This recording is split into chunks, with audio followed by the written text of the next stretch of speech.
Je vais couper le...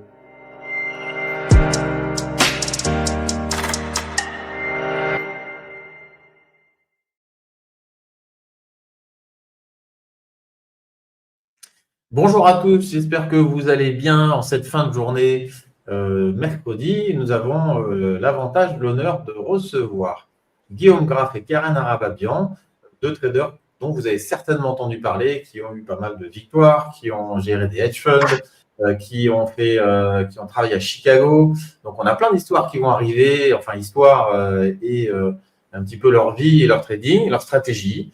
Vous allez bien entendu pouvoir leur poser des questions tout au long de l'émission. L'idée, c'est qu'ils vont nous expliquer un petit peu comment eux travaillent. C'est toujours intéressant de voir avec des traders professionnels comment ça se passe. Je vais donc laisser se présenter et puis après ça, on va rentrer un petit peu plus dans la stratégie.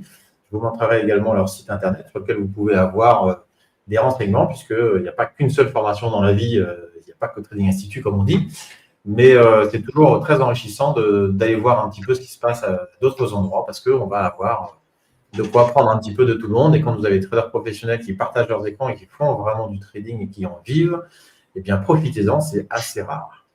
Voilà. Alors, messieurs, bonjour Karen, bonjour Guillaume. Bonjour. Merci d'être là. On va commencer, je vais commencer par partager un petit écran. Voilà, ils sont là. Premier écran, alors je vous propose de commencer. Qu'est-ce qui veut commencer? À toi l'honneur, Guillaume. Ok. Allez, ça marche, on va les prévenir comme ça. Moi, je te Guillaume, parle. je vais montrer le site de Guillaume Graff. Je vous mettrai dans la description du webinaire, bien entendu, leur site à tous les deux, comme ça vous arriverez au bon endroit. Voilà, alors Guillaume, est-ce que tu peux te présenter un petit peu, nous dire un petit peu ce que tu fais aujourd'hui, depuis quand tu es trader, ce que tu as fait un peu de marquant dans ta partie de vie de trading? On va faire vite. Très simple. Moi, en fait, j'ai commencé de trader. Donc, merci Nicolas pour ton invitation, pour cette discussion à trois. Et puis avec tous les auditeurs qui nous écoutent, on sera prêt à leurs questions. Donc, en fait, moi, j'ai commencé le trading en 2015. J'étais encore salarié. J'ai commencé le trading, day trading, enfin, plutôt le swing trading et ensuite le day trading. Swing trading, ça a été vraiment un passage très rapide. Et de fil en aiguille, je me suis orienté sur le scalping que je trouvais bien plus pratique, plus sympa parce que on connaît son PNL à la fin de la journée et on peut passer à autre chose. Hein. C'est un peu l'argument que tout le monde donne et c'est vraiment le cas pour moi. Donc c'est quelque chose qui a été très bénéfique. Et puis j'ai arrêté de travailler. Donc j'ai commencé en 2015. J'ai arrêté de travailler en 2019. Suite à de bons résultats. Et puis, je suis parti du coup avec mon baluchon, hein, donc mon capital, pour trader mon compte de trading tout seul, avec un démarrage assez en dents de scie au début, puisque je suis passé d'un tout petit capital à un capital énorme à l'époque pour moi. Et ça a été comme un choc. Et puis, ce que j'aime dire aussi comme une école, puisque finalement, je me suis assez peu formé à l'extérieur. J'avais pris à l'époque, quand j'ai démarré, une formation généraliste en 2015. Et puis ensuite, j'ai retravaillé mes propres systèmes puisque j'aime beaucoup faire du backtesting. C'est un peu mon ADN. Je viens d'une école d'ingénieur d'informatique et mathématiques, donc j'aime bien backtester les choses et creuser. Je suis plutôt un esprit analytique. Voilà, donc j'ai fait mon système. Et puis, je me suis, entre guillemets, voilà, j'ai réparé mes stratégies. Je me suis réajusté au marché. J'ai réajusté surtout ma psychologie. C'était l'époque où, 2019, j'ai lu des bouquins entiers de psychologie. Voilà, et ça m'amène effectivement, ensuite, ça m'a amené pas mal de bonnes expériences puisque j'ai compris très vite qu'il ne fallait pas que je trade beaucoup pour gagner. Donc, j'ai réduit mes journées de 8 à 9 heures ou 10 heures à 2 heures, maximum 3 heures. Et il fallait que je comble la journée puisque je suis quelqu'un d'assez actif. Et du coup, j'ai décidé de lancer une chaîne YouTube. Donc voilà, j'ai commencé à mon compte, je veux dire, avec 100% full-time 2019. J'ai lancé la chaîne en 2020, je crois, mars-avril 2020, donc pendant le Covid. Et puis ensuite, j'ai eu... donc ça déjà, c'était une superbe expérience. Moi, je viens pas de l'audiovisuel à la base. Donc c'était un choc de me montrer comme ça sur YouTube. Et puis c'est progressif. On n'a pas tout de suite 20 000 abonnés. Et puis voilà... Durant ces 6 années, j'ai aussi eu la chance de travailler pour un fonds de trading algorithmique, un fonds long short avec des stratégies 80% trading algo. Et puis, on faisait également des clôtures du marché US sur le SPY, pour les gens qui connaissent, c'est l'ETF du SP500. Pourquoi le SPY? C'est parce que c'est des questions de liquidité, des questions également de coût pour la firme de laquelle je travaillais. Ils avaient vraiment des fees extrêmement petites, des frais, des allers-retours extrêmement faibles. Donc pour nous, c'était idéal. Donc voilà, on faisait les clôtures du marché US selon nos propres stratégies et les stratégies du fonds, des stratégies qui sont propriétaires et que je ne peux pas utiliser aujourd'hui. Toute la panoplie. Est-ce qu'aujourd'hui, tu continues à faire que la clôture US ou tu fais, et comme tu as dit, à un moment, tu faisais 8-9 heures devant ton écran et tu as changé. Est-ce que tu peux nous dire un petit peu sur le temps que tu passes devant ton écran et quelles sont un peu tes stratégies? Est-ce que tu peux nous en parler un petit peu plus? Oui, clairement. En fait, je fais toujours, parfois la clôture US, il faut savoir qu'en fait, j'habite à Moscou, donc il y a 1 heure de décalage, 2 heures l'hiver. Et le soir, avec 3 enfants, des fois on est un peu fatigué pour faire la clôture US, mais 1 à 2 fois dans la semaine, j'essaie de la faire.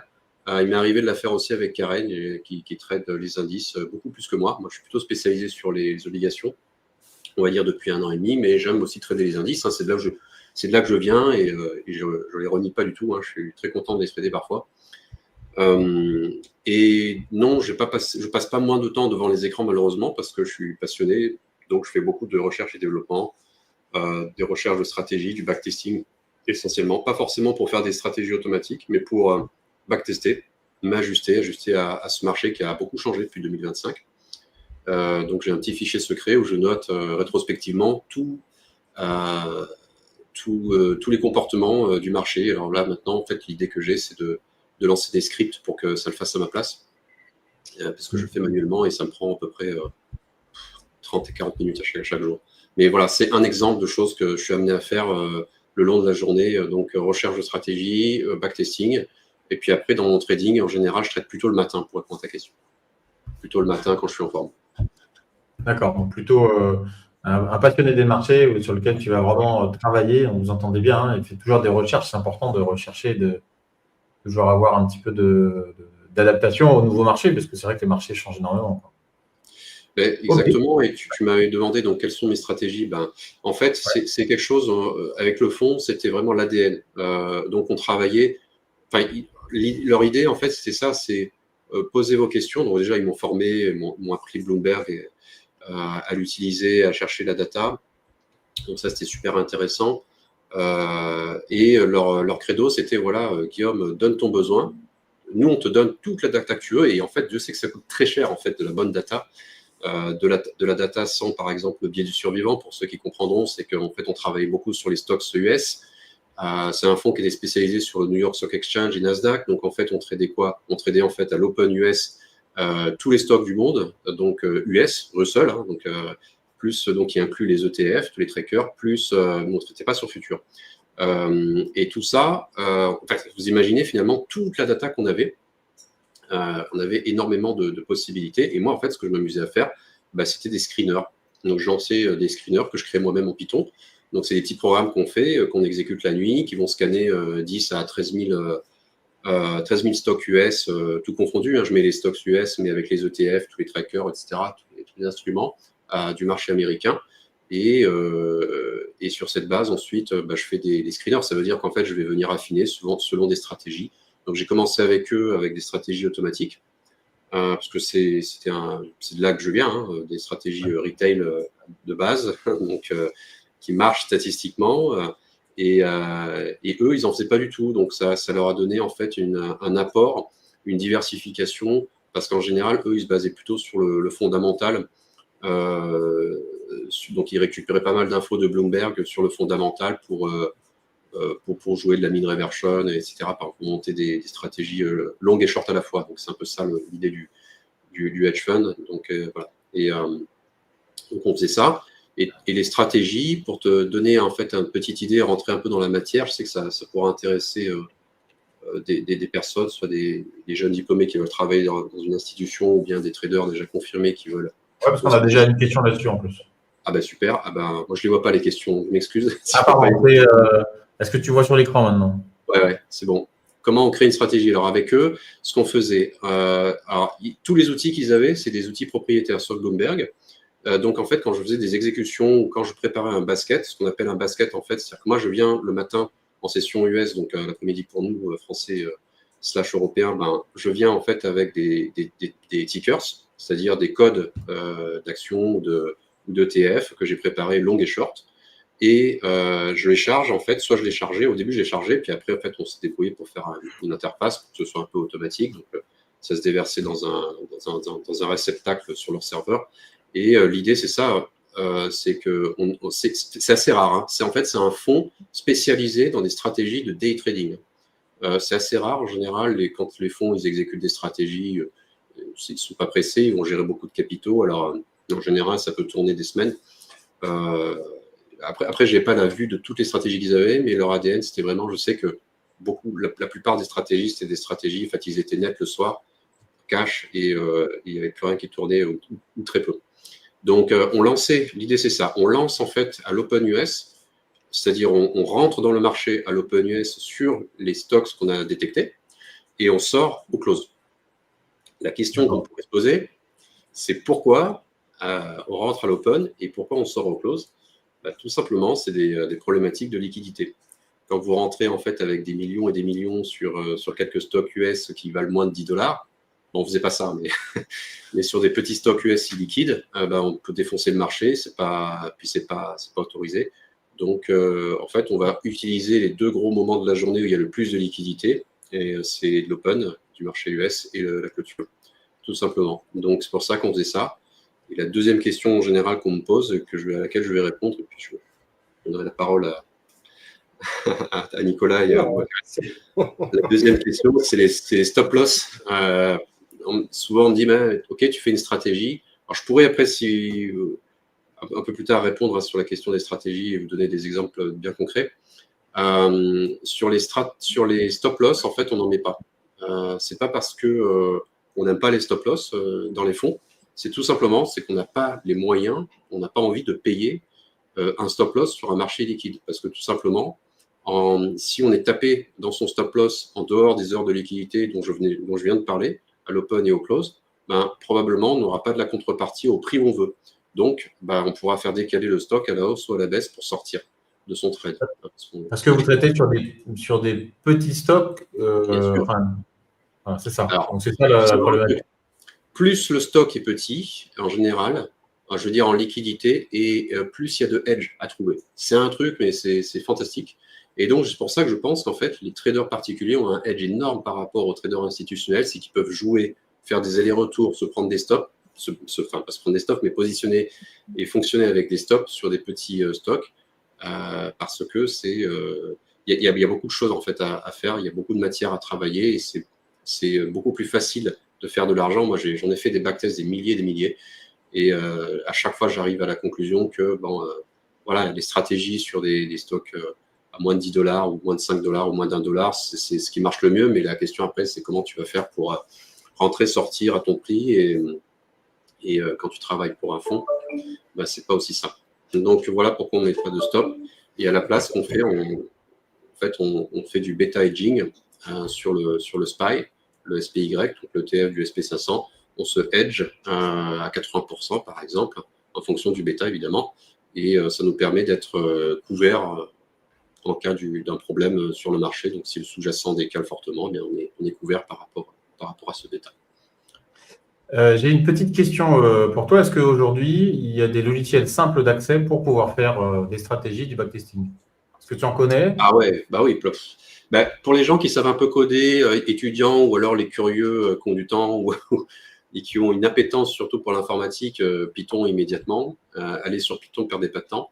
Tout est gratuit, les livres sont gratuits, c'est de l'open source. Alors, après, il y a toujours des débats d'experts qui vous diront ouais, mais c'est moins performant que du C# ou C++. Ok, moi je rentre pas là-dedans. Pour faire un screener, par exemple, c'est largement suffisant. Pour faire des stratégies, le backtesting, c'est largement suffisant. Il y a vraiment beaucoup de choses à faire. Tous les cours, on utilise du Python. Pour les gens un petit peu moins experts, je pense qu'il faut aller sur des solutions avec des langages qu'on appelle de plus haut niveau, de type ProBuilder. Donc ça, c'est ProRealTime. On peut également coder avec, comment il s'appelle, PineScript de TradingView. TradingView aussi fait il y a un langage de programmation qui est très bien documenté. Et puis enfin, je dirais pour les personnes qui ont des idées, mais pas forcément les compétences de créer des stratégies ou du backtesting, utilisez ChatGPT. Et faites des allers-retours, des prompts, corriger, améliorer. ChatGPT excelle avec un abonnement et excelle dans le codage. D'accord. Ouais, essayez ça. Ok, bah merci beaucoup pour ta présentation. J'ai mis la chaîne, vous pouvez vous abonner à la chaîne de Guillaume aussi, hein, n'hésitez pas. Guillaume Graff, je vous mettrai les liens de toute façon dans la description de la vidéo.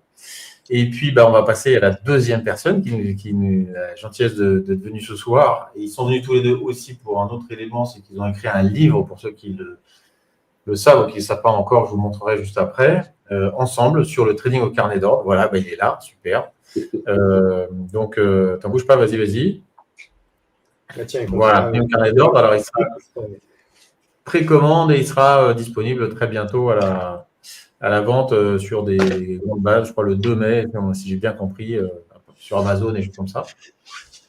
Et donc, Karen, qui est la deuxième personne qui est là ce soir, est-ce que tu peux nous présenter un petit peu, nous dire un petit peu qui tu es? Et puis, donc, je vais aller montrer le site de Guillaume. Voici le site de Karen, AK Trading. Et tu as aussi une chaîne d'ailleurs, hein, YouTube. N'hésitez pas à vous abonner. Tiens, je vais le faire devant vous. Tac, je me suis abonné, c'est fait. Avec quelques éléments, justement. Je n'ai pas beaucoup d'abonnés parce que je ne suis pas très vidéo. Mais bon.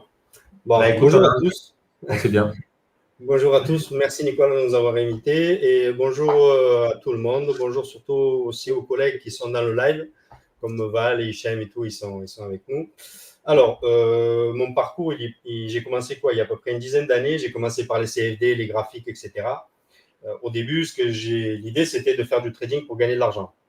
Et après, j'ai très vite compris que ça ne marche pas comme ça. Voilà. Alors, si je préfère dire, même aujourd'hui, quand je forme des gars, je leur dis attention, ne vous lancez pas dans le trading dans le but de gagner de l'argent dessus. Petite parenthèse. Alors, je viens du milieu d'entrepreneuriat. Comme je disais, j'ai commencé par les graphiques, par les indicateurs, etc. Et très vite, j'ai constaté que je passais trop de temps devant les écrans, à faire du swing, à faire du day trading, à mettre énormément d'indicateurs, mais qui ne servent pas à grand-chose.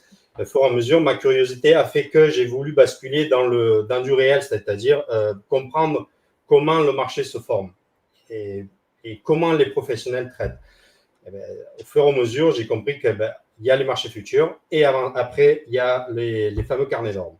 Et en cherchant, etc., j'ai trouvé un trader qui m'a formé, que j'ai pu intégrer dans le passé la formation de Amparos Capital. J'ai fait un petit passage et c'est là où je suis allé me faire former la première fois au CBOT, où j'ai pu comprendre le fonctionnement. Et suite à ça, à mon retour, c'est là où j'ai commencé à me lancer dans le carnet d'ordre. Voilà. Et effectivement, j'ai commencé par les bons parce que je conseille aux gens qui démarrent le carnet d'ordre, commencer par les bons parce que c'est là où on voit vraiment la transparence, les exécutions, les fameuses absorptions et tout ce qui se passe dans le carnet pour pouvoir analyser. Et après, effectivement, aujourd'hui, je ne traite plus les bons, mais je conseille aux gens de commencer par le carnet parce qu'il y a énormément de manipulations. Alors, la différence, c'est que le marché en lui-même, il est manipulé, même les bougies et tout, etc. Sauf que les personnes qui traitent avec les bougies ne voient pas la manipulation. Mais nous, quand on est sur les marchés centralisés et on traite avec la transparence, c'est-à-dire avec le carnet d'ordre, on voit exactement les intervenants, les market makers ce qu'ils font, les algorithmes, les institutionnels. C'est pour ça qu'on arrive à monter des stratégies et on est toujours en avance, même toi qui trades au carnet, tu vois bien qu'on est toujours en avance par rapport à quelqu'un qui va faire des analyses au niveau des graphiques. Voilà, c'est le carnet de Guillaume, il fera la présentation tout à l'heure. Ouais. Regardez après. À la suite, je suis encore retourné au Chicago. Je me suis fait former un peu plus de temps cette fois-ci. C'était plus une formation de perfectionnement au scalping chez un broker qui est aussi une plateforme de trading. Je ne vais pas donner le nom parce qu'on ne donne pas le nom des brokers. D'où pour qui j'ai pu coder deux indicateurs, un très bel algorithme qui s'appelle l'algorithme Single Print. Alors, ceux qui tradent au footprint, ils doivent savoir ce que c'est. Nous, on le voit, les singles, dans l'inside print, dans le carnet d'ordre. et aussi un carnet d'ordre qui a été créé pour cette plateforme-là, qui a été validé par eux. Voilà. C'est 2 produits qui ont été créés. Alors, je ne forme pas trop parce que je ne suis pas très pédagogue, mais je suis plus technicien, on va dire plus dans comprendre le fonctionnement pur et dur. Alors, pour répondre à la question, voilà, je ne forme pas énormément d'élèves. Je suis plus trader pur et dur, plus technique que pédagogue. Voilà. D'accord. Pourtant, tu es sympa. Ah, ça n'empêche pas, hein. Ça n'empêche pas. On est des bons vivants, voilà. Ah, Et il n'y a pas longtemps, d'ailleurs, on a fait ah oui, un petit coucou pour toi par rapport au dernier. Félicitations au salon de trading, puisque c'est toi qui as gagné le duel. Mais mon respect. D'ailleurs, on était là tous les deux. Et tu les as déjà gagnés avant, hein, donc voilà. Oh, c'est pas grave. En fait, le duel, ça veut tout dire et rien dire. On a 1 heure pour faire des. C'est plus un spectacle. Ouais, et voilà, c'est que pas forcément on prendra cette trade-là pendant cette période en temps normal. Alors, pour en revenir, pourquoi j'ai fait du. Au début, j'avais commencé avec du swing et day, mais le scalping, ça m'a plus collé parce que, en fait, je pense que l'avantage de faire du scalping, c'est qu'une fois que tu as fini, tu as éteint tes écrans, c'est terminé. Quoi qu'il arrive, le marché peut s'écouler, il peut faire ce qu'il veut. Ah, on l'a perdu. On l'a perdu, ouais. Salut. Oh bah, il va revenir. Hein. Il ne doit pas être très long, ouais, il est sorti de la caméra. Ah, du coup, on répondra à ces questions aussi. Bah, tiens, j'ai des questions pour toi, Guillaume, tout de suite, qui était venu. Voilà, quand tu as parlé de la partie. Voilà, on va revenir. Est-ce que le carnet d'ordre est selon vous indispensable pour réussir en scalping ou alors peut-on s'en passer? Ah, Karen est de retour. Ouais. Ah, ça y est. Parce que j'ai trop parlé, il m'a viré du live. Alors, j'ai rien fait, moi. Si tu veux répondre, Guillaume, ou sinon je réponds comme tu veux. Non, continue, je pense. Continue. C'était quoi la question? Excuse-moi, parce que je suis arrivé à moitié. Bonjour à tous. Est-ce que le carnet d'ordre pour vous est indispensable pour réussir en trading, en scalping? Ou est-ce qu'on peut s'en passer? Alors, on peut s'en passer si on n'est pas curieux. On peut faire du scalping avec les bougies, hein, ça n'empêche pas. Mais on va devoir mettre des indicateurs et tout. Il faut savoir que la chronologie du marché qui se forme, c'est le carnet d'ordre, les intervenants qui posent des ordres dans le carnet, qui fait former les bougies, qui fait former les indicateurs. Vous pouvez scalper avec les bougies, mais vous êtes en retard, vous ne savez pas. En fait, c'est comme si vous courez les yeux fermés. À mon avis, ouais, c'est moins facile. Ça, c'est moins facile. Voilà, c'est plus compliqué. Je préfère avoir toutes les informations. L'avantage du carnet aussi, c'est que quand on rentre dans un trade, on voit de suite les intervenants, si on est dans le bon sens ou pas. Si ça ne va pas, on sort très rapidement du trade pour couper nos pertes. Ou alors garder le trade un peu plus. Voilà. Je te laisse répondre, Guillaume. Oui, alors pour ne pas paraphraser Karen, effectivement, je pense qu'il y a vraiment plusieurs approches. On n'est pas obligé d'utiliser un carnet d'ordre pour faire de l'argent. Je connais plein de traders et puis même moi, je n'utilisais pas le carnet d'ordre avant même de traiter avec le fonds. J'utilisais des méthodes statistiques. Alors, c'est à chaque fois statistique, mathématiques, hein, mais je n'avais pas le carnet. Donc, le carnet a amélioré le timing et de ce fait, a amélioré également le taux de réussite de mes trades. Voilà. Après, tout le reste, de toute façon, c'est pas c'est pas le Saint Graal, hein, comme le disait Karen. De toute façon, derrière, il y a toujours une grosse partie psychologique, money management. Je sais que Nicolas aussi, pour avoir assisté à ses lives, il est très, très à cheval sur cette question. Voilà, quand c'est le moment de prendre le stop, il prend le stop, puis il se repositionne. Et c'est exactement comme ça qu'il faut faire.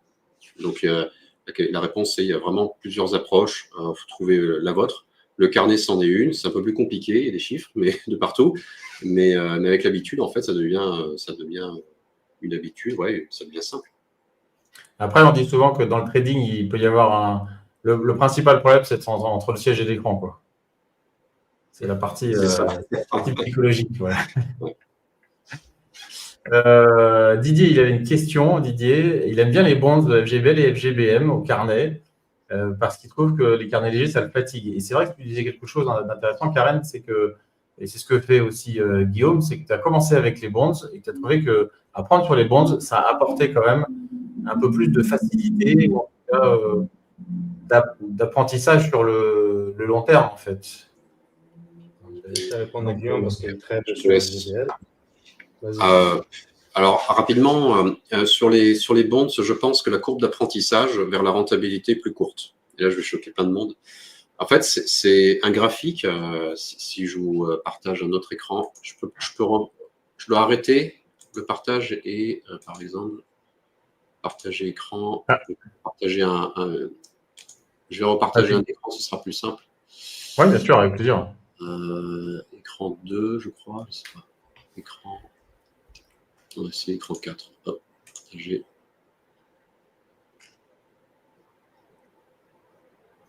Ouais, c'est bon. Donc, en fait, quand on est sur un graphique comme ça, alors là, j'ai switché sur les bonds US. Hein. Quand on est sur un graphique comme ça, qui est le graphique du ZB en 1 minute, les choses sont claires, les choses sont simples. On voit la tendance, on a l'historique. C'est tout. Voilà. Après, on peut rajouter des... finalement, il y a 3 choses. Hein. Il y a l'axe temps, il y a le prix, puis vous avez les volumes en dessous que vous pouvez rajouter pour chaque bougie de 1 minute. Mais tout ce qui arrive en temps réel, finalement, vous le verrez à droite, ici dans un carnet. Donc, j'ai oublié la question. Voilà. Préfère les GBL, voilà. Ok, j'aime les bons. Donc, FGBL et FGBM, c'est ce qui correspond au Bobble et au Bund. Ah, j'ai aussi la question. Est-ce que tu peux, je pense que c'est une question un petit peu plus large. Ouais. On nous dit, est-ce que vous conseillez ça pour les débutants, mais pas que pour les débutants.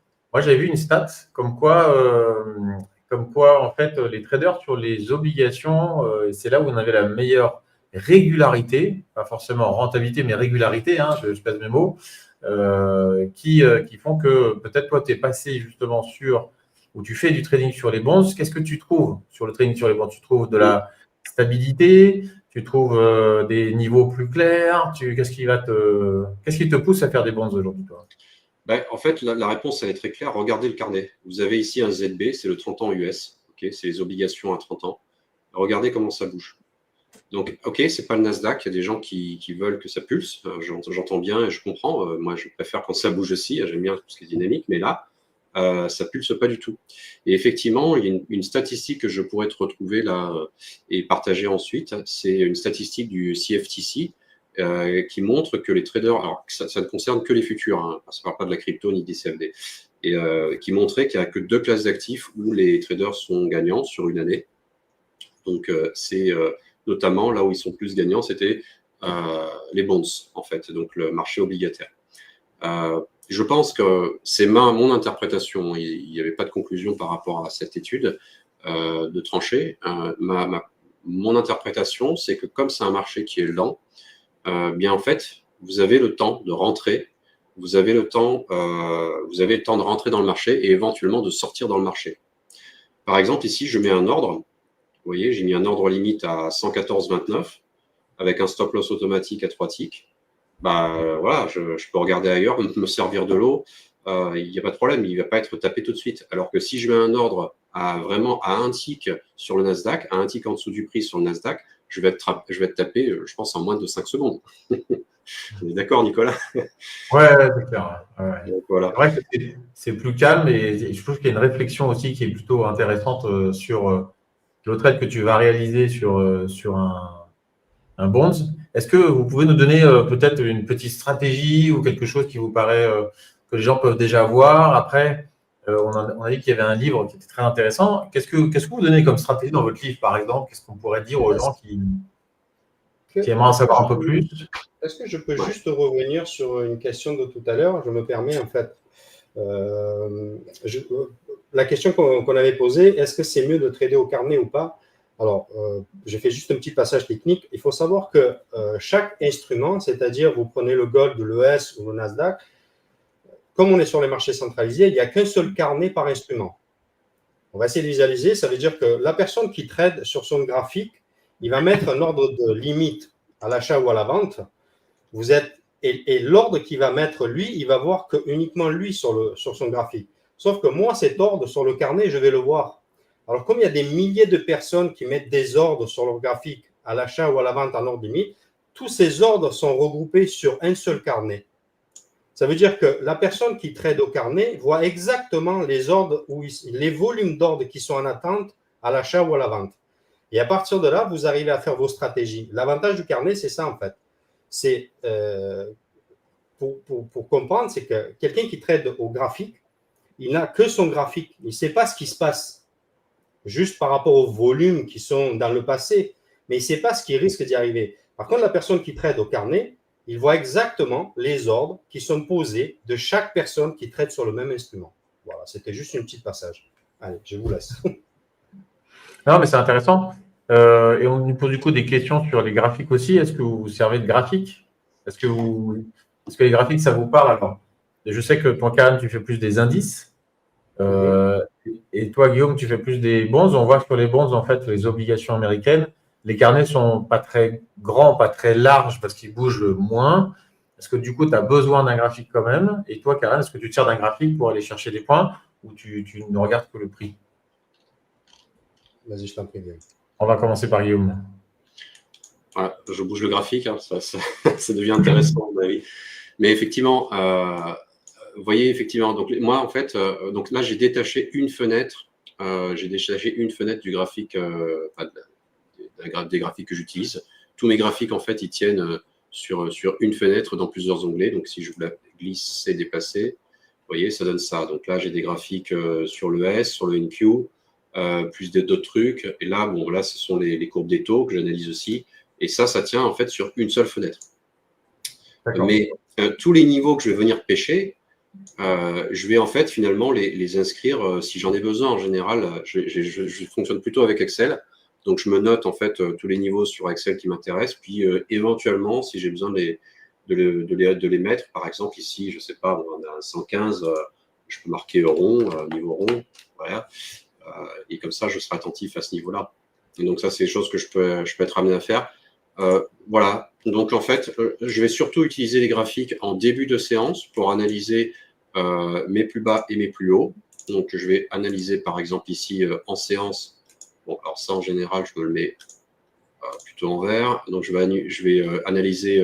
Donc, déjà, je vais commencer par, hop, j'ai pris un graphique vierge, du coup, pour vous montrer ce que je fais pour analyser ma séance. Tout simplement, je vais regarder aussi les plus bas, les plus hauts de la journée d'avant. Parce que vous voyez, en fait, il y a quand même des choses qui sont intéressantes. Ça, c'est de la pure analyse graphique. Il y a une analyse fondamentale que je fais aussi.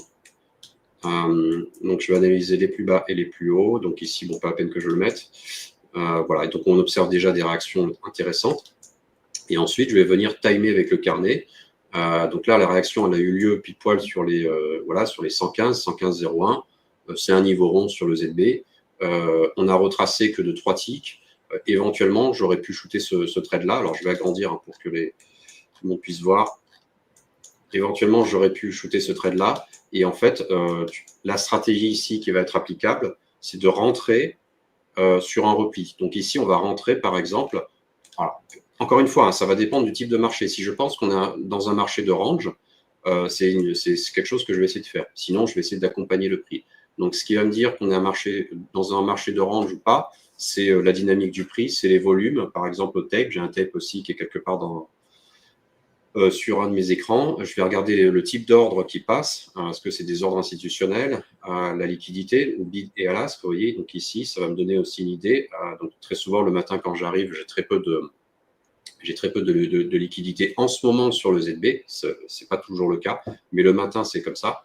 J'ai mis le départ à 10h parce que chez nous, je suis en UTC plus 3. Chez nous, à Moscou, il est à 9h, c'est 10h chez nous.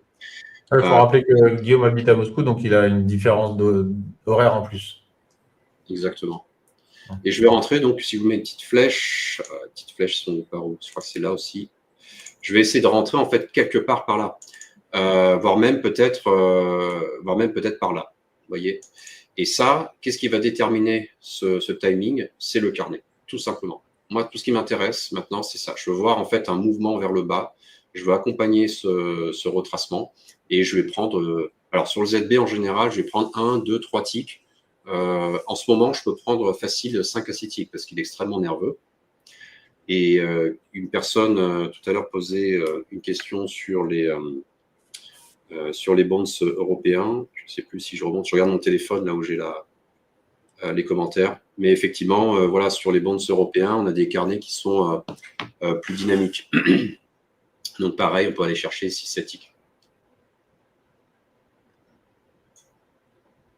Alors non, pour répondre à la question de Jérôme, il n'y a pas de… Tous les ordres sont visibles par tout le monde, hein. C'est l'avantage d'un marché centralisé. Donc, il n'y a pas d'ordre caché. Les ordres cachés, c'est quand dans le carnet, on va marquer 100 lots et en fait, il y en a 500 à l'achat. Et à chaque fois que c'est exécuté, voilà, c'est une espèce d'ordre iceberg. Je ne sais pas si on voit des ordres iceberg sur les bonds, parce qu'on en a beaucoup. Non. Juste pour répondre à la question de Jérôme, oui, effectivement, mais pas sur les marchés futurs. Sur les actions, oui. Sur les actions, oui, il y a des ordres cachés parce que c'est les gros institutionnels qui se vendent entre eux, ce qu'ils appellent les dark. Mais par contre, pas sur les marchés futurs. Tous les ordres sont centralisés sur les marchés futurs. Ouais, c'est sûr.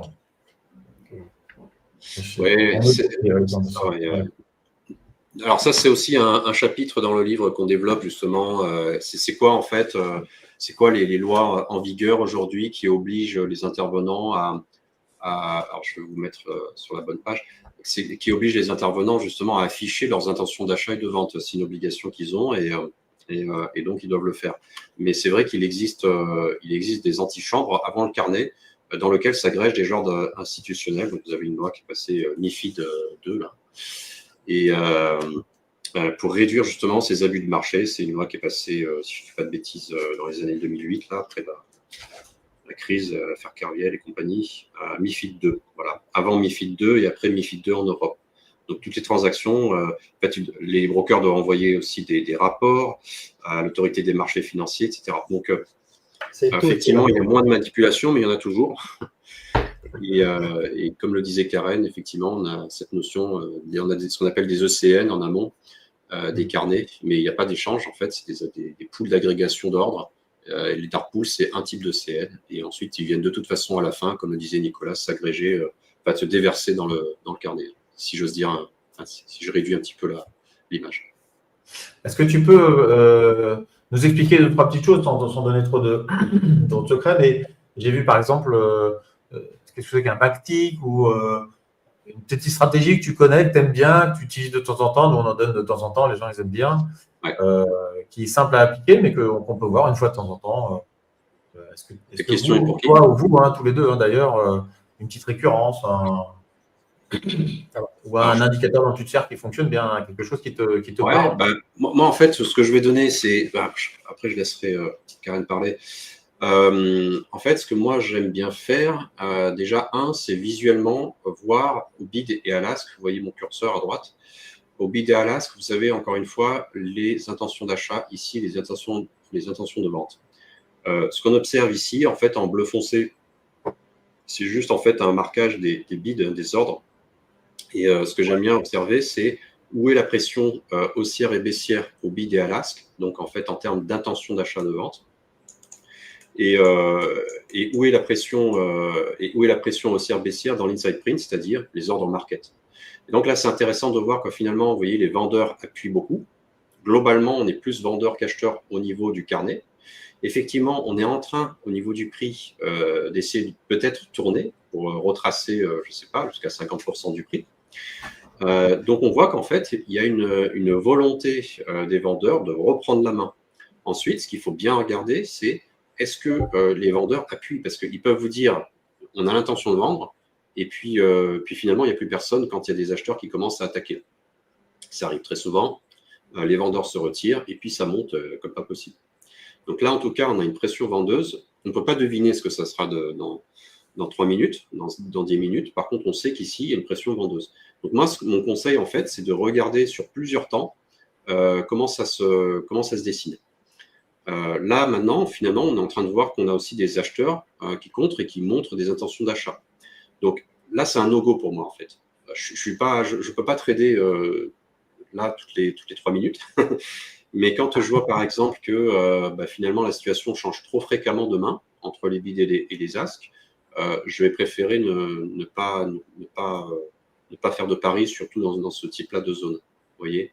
Donc, un truc que je vais regarder, par exemple, ce sont les retournements assez dynamiques. C'est-à-dire, quand vous avez une zone comme ça, je vais utiliser le graphique exprès pour tout le monde puisse comprendre, parce que dans un carnet, c'est un peu abstrait.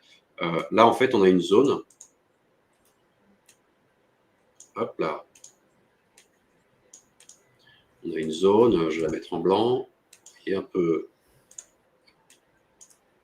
Et finalement, on a une boîte, voilà, on a une box. Et dans cette box-là, si je veux intervenir, je vais plutôt regarder dans cette zone, à la sortie de la box, comment est le carnet, est-ce qu'il est très vendeur ou pas. Donc voilà, c'est très simplement comme ça que je vais fonctionner. Et ensuite, il y a un moment tactique, évidemment. Ça, c'est ce que Nicolas demandait. Le moment tactique, c'est comment je vais rentrer, comment je vais timer mon entrée dans le marché si effectivement on est en train de sortir de cette zone-là. Donc le moment tactique, en fait, ça va plutôt se baser sur une tentative, par exemple, des acheteurs de passer, de défendre le niveau. Donc les acheteurs attaquent, les vendeurs absorbent, mettons sur le niveau 114,29, ils sont en train d'absorber, mettons on a, regardez, je vais faire un arrêt sur image ici. Mettons ici on a 177, hein, c'est le prix actuel, on est à 114,28 bid et 114,29 ask. Ici, on a 177 lots, c'est pas du tout significatif. Si à un moment donné, on commence à voir ce chiffre passer à 500, à 1000, à 2000, eh bien, et que le prix ne bouge pas, c'est-à-dire qu'on reste sur du 114,29, c'est ce qui va s'appeler une absorption. On est en train d'absorber. Il y a deux issues à une absorption, c'est pas toujours un contre des vendeurs, hein. Il y a deux issues, soit ça passe, soit ça casse, soit en fait, eux décident de contrer. Alors ça, vous le verrez comment? Vous verrez en fait, s'ils absorbent ici, et que derrière, il contre-attaque en poussant, et ça se lit en diagonale, hein, carnet, en poussant ici des ordres marchés, vous voyez, de façon assez vive. Donc, vous avez du 1000, du 2000 ici, et puis là, ça commence, il passe du 500, etc. Et que vous commencez à avoir également un rechargement au niveau des asques, eh bien, en fait, il y a plusieurs choses à observer dans un carnet. Finalement, il y a 4 chiffres. Hein. On va les noter. Je vais faire finalement des flèches ou des pavés comme ça. Il y a ça à voir, ça à voir, ça à voir, et voilà. Bon, à minima, après, on peut regarder d'autres trucs encore, mais à minima, il y a ces 4 choses, ces 4 pavés en vert à regarder. Et ce qu'on va regarder, c'est la dynamique. Voilà. Et tout scalper en carnet va regarder cette dynamique constamment. Soit une dynamique ici en temps réel, soit une dynamique, on va dire, agrégée, c'est-à-dire agrégée toutes les 5 minutes, ou agrégé depuis le début de la séance. Hein. Par exemple, je sais que sur les traders, sur les indices, c'est comme ça qu'ils aiment faire. Et ça leur donne une information sur, justement, sur des supports ou des résistances, que je viens d'expliquer. Donc c'est ça qu'on va regarder, tout simplement. Et une absorption, sinon, c'est là vous avez une grande quantité. Ici, on voit que ça recharge constamment. Les vendeurs attaquent avec des ordres marchés, les 114,28, et les bids se retirent. Donc à ce moment-là, ça serait une configuration idéale pour rentrer soit en ordre marché, donc soit je clique ici, je rentre en ordre marché à la vente, ou le mieux, effectivement, c'est de rentrer en ordre limite, c'est-à-dire en se positionnant ici. Voilà, je ne sais pas si j'étais clair. Ouais, c'est très intéressant, c'est bien, c'est justement ce qu'on voulait un petit peu de stratégie. Il y a 2-3 questions. Bon, une question, Saoud, c'était une version électronique du livre. Je ne sais pas si vous allez la sortir. Parce que je sais que Saoud n'est pas en France, c'est pas forcément évident. Il est pour le moment, il est uniquement en papier. Ouais, bah sinon, moi, je ferai des scans et je vous les enverrai si vous voulez. Voilà. Non, mais après, pour ceux qui l'achètent, sachez que vous pouvez demander à essayer une dédicace du livre. Je vais vous faire travailler un peu les mains. Ouais, ben, bien volontiers. Alors, pour répondre à une question, est-ce que j'utilise les graphiques? Alors, non, j'utilise uniquement, ça va vous surprendre, une graphique de 4 heures uniquement pour le Nasdaq. Ça me permet de vraiment voir la direction du prix. Sinon, le reste du temps, c'est les carnets et le market profile. D'ailleurs, on parle énormément dans le livre du market profile en donnant quelques setups. Pourquoi le market profile? Parce que je trouve que c'est un outil extraordinaire. Dans le market profile, on a les volumes et la direction du prix. Alors, en associant le market profile au carnet d'ordre, et éventuellement en allant chercher des zones importantes sur le footprint, en faisant un clin d'œil à Guillaume Lydie qui a posé la question. Ouais, j'allais dire bonjour à Guillaume, ceux qui le connaissent. D'ailleurs, il sera avec nous au bootcamp mois On va de en parler. juillet, parce qu'il est spécialisé sur le BTC. Bonjour Guillaume. On arrive à aller chercher des entrées assez intéressantes, parce que je pars du principe que quand le prix va d'un point à un autre, ce n'est pas un hasard. Quand le prix est stoppé pour former une résistance ou un support, il n'y a pas de hasard dans le trading. Il y a toujours quelque chose qui s'est passé dans le passé, et ce n'est pas la bougie qui va vous dire, c'est les volumes imprimés ou les grosses absorptions que vous voyez dans le footprint. Voilà. Bon, là, on est parti sur le footprint, mais à savoir que associer le market profile, tout ce qui est analyse technique et les entrées qui sont validées sur le carnet, on arrive à faire des trucs assez sympas. Ouais. Après, c'est vrai que le carnet, il y a 2-3 petites questions. Juste pour répondre à Didier, il sera disponible sur Amazon, le livre, à partir du 2 mai. La dernière fois qu'il m'a annoncé la date, j'ai cru que c'était demain. Non, c'est 2 mai. Voilà, donc c'est à partir du 2 mai. Mais on mettra une interview des garçons qu'on a faite sur les insiders, sur la chaîne directement. Je vous en parlerai dans les morning meetings. On mettra des liens vers leurs livres. Ils sont en précommande, si vous le voulez, chez l'éditeur qui s'appelle Galino. Galino, voilà.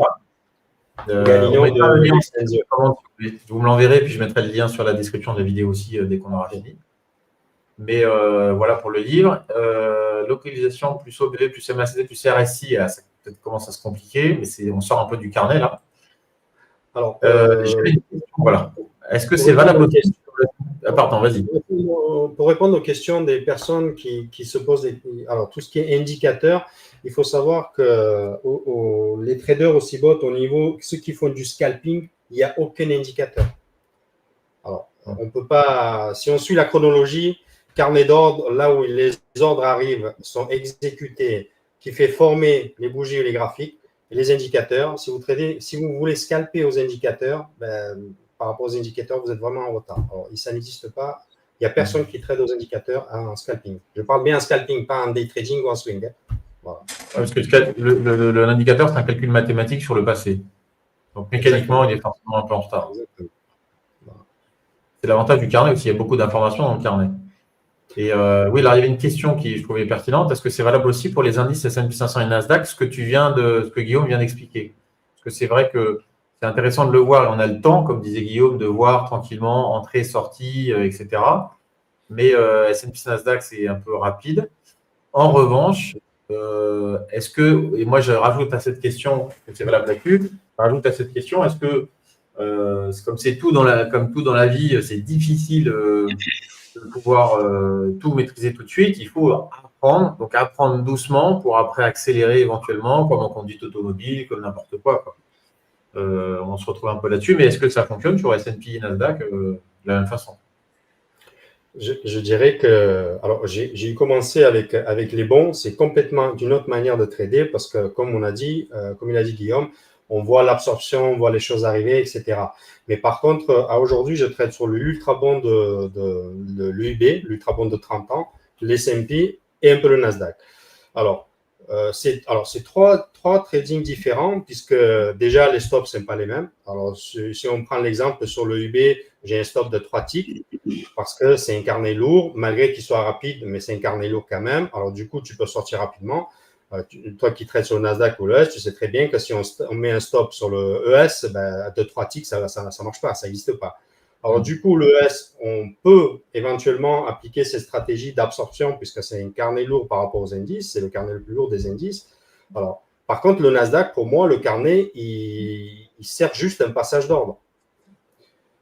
Éventuellement, dans le bid et ask, si on est très rapide au niveau de l'œil, on arrive à voir un gros intervenant, mais il faut réagir très rapidement parce que ça bouge tellement, parce que c'est un carnet qui est pratiquement vide. Aujourd'hui, on tourne s'il y a 10 contrats par niveau de prix, c'est le bout du monde par rapport au contexte. Même le S, il y a quelques mois, on était à 100 contrats, maintenant on est à 20, 30 contrats maximum. C'est pour ça que les marchés sont très volatiles, ils sont très nerveux parce qu'il y a moins de monde dans le carnet, parce qu'ils ne font pas confiance au contexte. Voilà. Mais c'est trois manières différentes de trader. Sur le Nasdaq, j'ai un stop à 20-25 ticks. Sur le S, j'ai une dizaine de ticks. Et sur le UB, j'ai 3 ticks comme stop. Voilà. Après, à nous de s'adapter. En tant que trader, je pense qu'il faut s'adapter. Voilà. Ouais. Ok, ça marche. Bah, merci pour ce partage. En tout cas, je trouve que c'est vachement intéressant. N'hésitez pas si vous avez des questions. J'ai le livre sous les yeux, donc c'est vrai que pour le coup, c'est très documenté. Il y a beaucoup de. Je vais vous montrer Ouais, pas ça. mal d'exemples. Voilà, il y a des schémas dessus où on vous explique les choses avec des flèches, comme il vient de vous le dire, etc. Donc, sur plein de sujets différents, ça, c'est vraiment très sympa. Parce que c'est vrai qu'un livre où on ne fait que lire, bah, c'est moins facile. Donc, vous voyez qu'il y en a plein partout. Et hop, hop, hop, on va en retrouver d'autres. Voilà. Donc, voilà, il y a même des graphiques, il y a même des choses qui vous expliquent tout. Je trouve que c'est très bien fait. On a même le témoignage d'un ancien trader qui tradait à la criée, qui au passage au carnet d'ordre, il a abandonné et il a complètement arrêté, puisque l'évolution a fait qu'il il a lâché prise. Et la psychologie, je pense que c'est pas mal. On aborde un beau sujet de psychologie. Guillaume, il aime bien. Et ça aide pas mal. Oui, alors pour répondre aussi à la question, c'est un livre fait avant tout pour des personnes qui ne connaissent pas ou très peu le carnet d'ordre, qui ne l'ont pas pratiqué. Les personnes qui ont déjà un an de pratique active sur le carnet, elles vont apprendre des choses autour du carnet, mais pas sur le carnet. Donc voilà, c'est Après, vraiment une matière. moi, j'ai vu deux, trois petites choses que je ne connaissais pas ou je ne pratiquais pas. Et je trouve que c'est intéressant parce que même, c'est comme ce qu'on disait au début, même dans les formations. Voilà, il y a un monsieur au début, je crois qu'il s'appelle aussi Nicolas, ça c'est un sacré prénom. Mais en fait, une personne qui disait au début quelle est la différence entre vos formations, vos différentes formations, parce que c'est vrai que ce qui peut vous faire vous poser une question, c'est qu'on est tous les trois formateurs, donc on est tous les trois, on montre un petit peu ce qu'on fait. Et moi, je considère, et c'est vrai qu'on s'entend bien avec Guillaume et avec Karen là-dessus, c'est qu'on ne va pas apprendre tout sur une formation, c'est pas qu'on ne va pas apprendre tout, mais le fait de voir plusieurs formateurs, déjà, ça a un vocabulaire différent. Vous avez tous une appréhension différente, une façon d'expliquer différente. Ce que je vais expliquer à Guillaume ou à Karen, ils vont comprendre différemment. Donc, ce qu'ils vont vous expliquer, vous allez comprendre différemment. Et après ça, vous allez piocher dans chacun pour faire votre propre stratégie. Et c'est comme ça que vous avancez. Et je pense que vous êtes d'accord avec moi là-dessus parce que c'est vrai qu'on en a parlé. Donc, je vais vous montrer. Attendez, c'est pas ça. Parce que je voulais vous montrer aussi autre chose pour aller un petit peu dans la continuité de cette question sur les formations. Il y a organisé très prochainement un bootcamp de trading au carnet d'ordre qui va être réalisé par Karen et par Guillaume. Donc, on va regarder ensemble rapidement le programme et ils vont nous en parler un petit peu plus. Et ils ont eu la gentillesse de nous inviter aussi. Et pas que nous, il y a d'autres personnes qui vont venir aussi, si je regarde un petit peu, qui sont d'autres personnes qui font aussi du trading, pas forcément au carnet ou bien au carnet, mais sur d'autres sous-jacents. Et je trouve que c'est plutôt intéressant. Voilà, ça dure pendant une semaine, tout le monde est au même endroit. Je trouve que c'est plutôt sympa. Donc, nous, on viendra, pour ceux qui nous connaissent, il y a Macram, Prince et moi, qui descendront pendant 2 ou 3 jours, je ne sais plus, on regardera ensemble. Mais vous avez un programme assez dense là-dessus, voilà, sur 5 journées complètes. Ça commence à 9h, ça finit à 18h, 19h30. Vous avez même, si je ne dis pas de bêtises, donc vous avez Mercredi, on fait la clôture aussi. On fait la clôture de marché. Ça, je pense que c'est un truc que je vais regarder. Voilà, si vous voulez bien m'envoyer un petit lien, ou peut-être qu'on arrivera mercredi soir, je ne sais pas, on en discutera. Mais voilà, vous allez du live de trading, il y a plein d'endroits différents. D'ailleurs, il y a un truc qui m'a toujours amusé, c'est que tous les deux, un petit peu comme des compères, vous vous retrouvez le soir pour faire un peu la clôture du marché.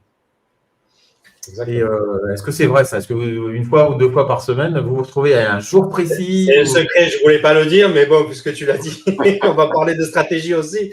Donc, si vous pouvez dire un petit peu ce qu'on va retrouver pendant ce moment-là, et puis nous expliquer un peu ce que vous trouvez de sympathique dans la clôture du marché, parce que ça fait partie du programme. Alors, vas-y, je te laisse. Vas-y, je t'en prie. J'ai assez parlé, vas-y. En fait, alors c'est pas aussi régulier et aussi cadencé, organisé que tu l'as dit. En fait, on se contacte très souvent avec Karen, déjà en fait, de par le séminaire, le livre, voilà, au départ, et puis maintenant le séminaire. Donc, on est très souvent, je ne sais pas combien de fois on se parle, mais on se parle très souvent. Et donc, des fois, voilà, c'est sur une envie.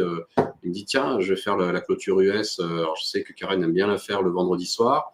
Moi, le vendredi soir, ça me va. J'aime bien faire les fins de mois. Les fins de mois, c'est des gros mois en général. C'est des grosses clôtures. Donc, il se passe, c'est de la volate, c'est magnifique. Ou les fins de trimestre aussi. qu'on appelle ça les expirations, donc les 3 ou les 4 sorcières. Oui, il y a des récurrences, hein. Il y a vraiment des récurrences, que ce soit dans le mois, dans la semaine, dans la journée. Il y a des moments où il se passe quelque chose sur les marchés quand vous le comprenez et quand vous avez cette info. C'est pas toute la journée que vous allez nous en servir, mais une fois de temps en temps, tiens, fin de mois ou le soir. Alors après, est-ce que le soir, un jour, on aura la chance d'avoir un live de trading avec vous deux, un soir? Pourquoi pas, ouais. Pour le partant, je sais que c'est rigolo, voilà. Je sais que tu aimes bien les Open US. Mais voilà, c'est vrai que il y a des choses qui se passent. C'est vraiment, il y a des edges à chercher à l'open et à la clôture des marchés, c'est sûr. Je vous le dis, nous avec le fonds, en fait, on avait une stratégie que le fonds nous avait donnée comme ça et qu'on traitait pour eux à l'open des marchés US. Voilà. À l'open des marchés US, on avait une stratégie. Je ne vais pas en dire plus. Et pour la clôture aussi. Il y a des choses qui se passent, c'est des choses que j'ai backtestées, qui se passent en fait, c'est des timers à un intervalle de temps régulier au niveau de la clôture. Donc en fait, un truc très simple, vous prenez TradingView, un petit abonnement, vous pouvez extraire de TradingView. Déjà, vous pouvez avoir les futurs. Donc les futurs, ça veut dire que vous aurez exactement la même information, les mêmes bougies open high, low close que n'importe qui dans le monde. Et vous pouvez extraire ces datas dans Excel. Et à partir de là, en fait, vous pouvez dégoter des stratégies. Moi, c'était mon job, en fait. Pour le fond, c'était ça.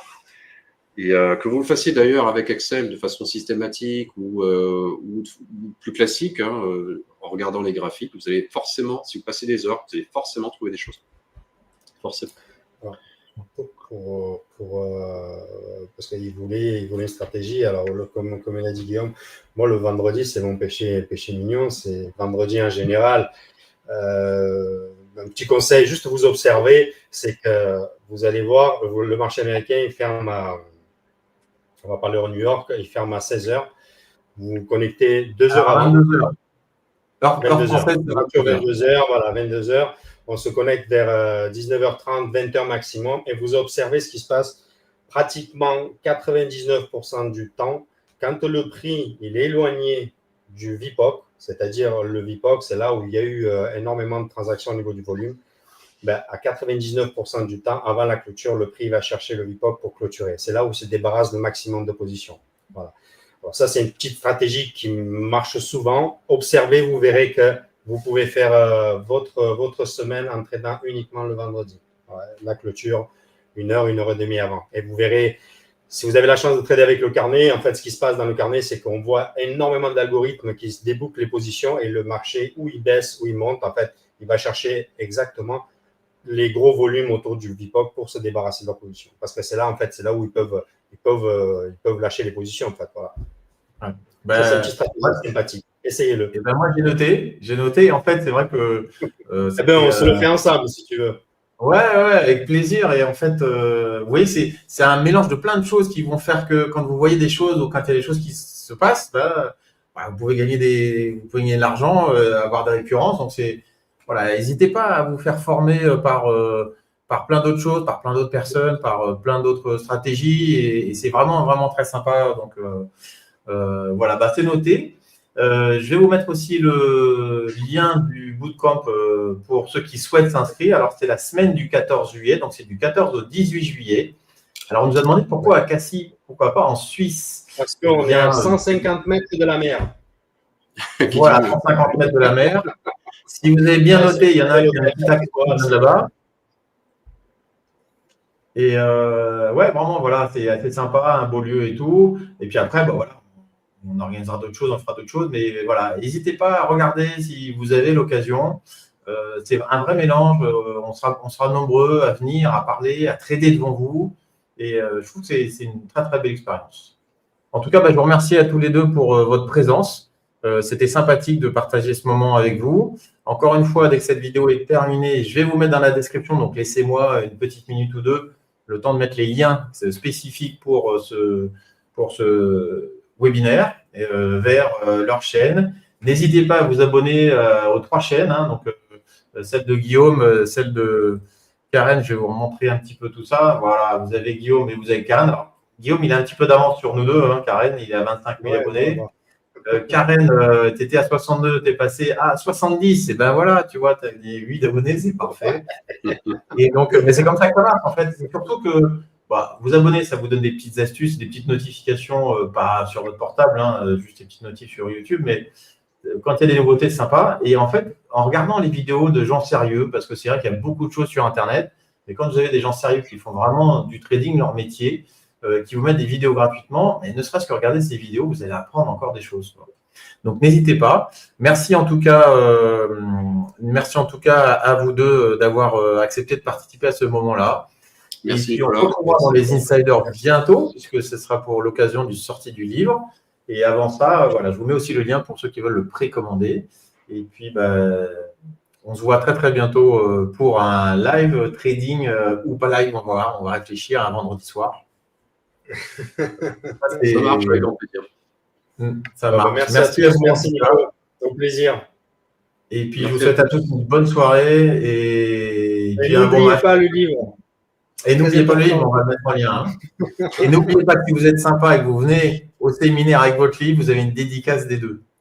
Un livre, vous avez un livre gratuit, vous avez la dédicace, vous avez un journal de trading Deltalytics offert aussi. Enfin bref, c'est magnifique. Ah, en plus sur le séminaire, donc. Il y a pas Hugo, un de mes élèves, qui a développé un super. Non, ils repartent avec les cadeaux quand même. Ils repartent avec des cadeaux. Ouais. Ninja peut-être aussi, je sais pas. On a oublié de dire, juste pour la première fois, on aura la présence de représentants de Ninja en France qui sera parmi nous et éventuellement il y aura des surprises. Voilà. Et donc, si je reprends un peu ça, donc effectivement, c'est important de dire ça aussi, parce que c'est vrai que ça a un prix d'une formation, c'est normal. Hein, vous voyez qu'ils vous ont partagé ne serait-ce qu'une chose sur le vendredi soir, ça peut vous payer largement votre séminaire. Mais en plus de ça, je n'avais pas bien vu, vous avez des cadeaux offerts. Donc, si je reprends tout, donc c'est préparation, voilà, débriefing, ça c'est bon. Un certificat, on est d'accord. Vous avez le Dome Trading, une licence Deltalytics. Donc, ça, c'est une valeur de 200 € avec une licence 3 pour 300 €. Donc, on a 500. Tu as le Dome, c'est une valeur de 200 €. C'est le carnet d'ordre pour la plateforme de Ninja. Tu as le Deltalytics. Tu as les vidéos de formation de Guillaume et les miens qui sont sur le carnet d'ordre et le market profile. Ça comprend dans le pack. Ça veut dire que les gens qui vont s'inscrire, ils vont avoir droit, avant de venir au bootcamp, déjà se familiariser avec le carnet d'ordre et le market profile. Quand ils seront sur place, déjà, on saura de quoi on parle. Voilà. OK. Et en plus, voilà, vous avez des formations, des outils et un livre pour une valeur de 2700. C'est-à-dire que tout ce que vous allez faire en allant à Cassis, je ne dis pas de bêtises, c'était d'économiser de l'argent finalement. Mieux comme ça. Y a-t-il une petite… oui, voilà, tu as répondu Guillaume. Y a-t-il une explication sur le market profile dans le livre aussi? Effectivement, il est assez complet. Voilà, donc ne vous précipitez pas à acheter le livre. Si vous voulez venir au séminaire, venez d'abord au séminaire, vous aurez le livre gratuit. Et sinon, je vous mets tous les liens en tout cas dans la vidéo. Je vous remercie beaucoup, messieurs. C'était très sympa. On essaiera d'inviter d'autres traders professionnels le soir de temps en temps sur Trading Institute. On aime beaucoup le partage. On considère que ce n'est pas pas une stratégie qui permet de gagner sur les marchés, c'est votre façon de l'adapter et ce qui vous convient. Et puis, il y a le partage des marchés financiers. Il y a suffisamment d'argent dessus pour que tout le monde puisse partager.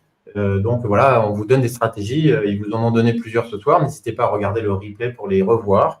Mais en vous donnant ces stratégies-là, voilà, vous allez pouvoir très simplement avoir quelque chose qui vous donne des résultats en plus. Et ça ne changera pas ni le PNL de Karen, ni celui de Guillaume, ni le fonctionnement des marchés financiers. Donc, n'hésitez pas à partager nombreux. Merci à tous. Merci à vous, messieurs.